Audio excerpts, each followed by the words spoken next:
It's not just a phenomenon reserved for pregnant women. It can happen to all of us. Photo istock. When I think about the food I want, I think about the taste, the mouthfeel, the energy it's going to give me, and how it's going to serve my body's structure and function. I'm a dietitian after all. But I'm only human, and sometimes I crave salty crinkle-cut plain chips, orange juice and Vegemite toast. I wonder why I crave these foods. I know that they're not all that good for me. And why do I only crave them sometimes? Yes, they are delicious, but am I eating because I'm stressed? Do I need a high energy hit? Maybe it's because I'm a bit dusty from last night. It actually might be that my gut bacteria are out of balance. This is called dysbiosis. It happens when you haven't been eating as many of those prebiotic foods as you normally do, and maybe those few too many beers last night might have killed off some of those good bacteria meditating in your gut. Note: I'm a dietitian and I don't eat or drink anything unhealthy. I only eat raw organics foods all the time. But I don't really. I'm pretty normal like everyone, but I'm also pretty healthy. Turns out, the old cliché "you are what you eat" is being redefined by new evidence. In actual fact, you are more than what you eat, you are what you digest, ferment and absorb. A refresher for you: your body is shared by trillions of bacteria. Your gut alone houses about 2 kilograms of them, known as microflora. These guys outnumber your body cells by 10 to 1. These bacteria are tiny, but oh so fundamental to your health. Without them, you'd be suffering. I often get asked in my clinic, I thought bacteria made you sick, like vomit and diarrhea sick. Yes, this is true for the bad pathogenic bacteria out there like E. coli or salmonella. However, there are a whole lot of good bacteria, too.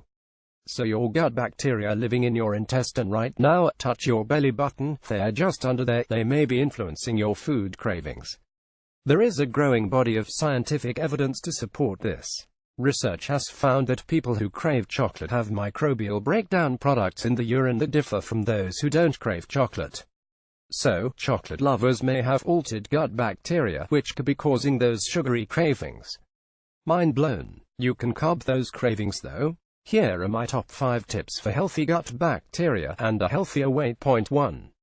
Prebiotics. Eat in more of them from foods. Your gut bacteria require around 5,060 grams of special non-digestible carbohydrates, called prebiotics, each day to keep them healthy.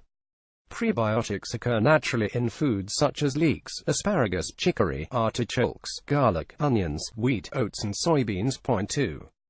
Probiotics. Eat in more of them from foods. These are live microorganisms that, when consumed in adequate amounts, confer health benefits.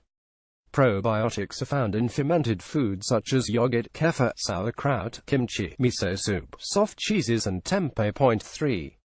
Refined sugars. Consume less of them. Foods like soft drink, lollies, sweet breakfast cereals, sauces and fruit juices can facilitate the growth of opportunistic bad bacteria, e.g. C. difficile and C. doctopafringens.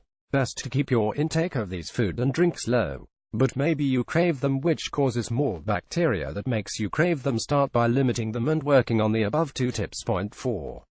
High-fat diets. Watch out for them. Excessive consumption of fat can not only contribute to direct weight gain, but also can alter your gut bacteria. Recent research has found that high-fat diets generally lead to a decrease in bacteroidetes and an increase in firmicutes, alterations that have been associated with obesity. Potential mechanisms for weight gain from the above-mentioned bacteria species include: your body gets better at harvesting and storing the energy from the foods you eat, and your gut becomes more permeable and inflamed. Point 5. Alcohol. You know what I'm going to say. P.S. It makes you drunk, which makes you crave it. The intestinal tract harbors a significant number of bacteria, including pro-inflammatory triggers such as endotoxins, i.e. LPS.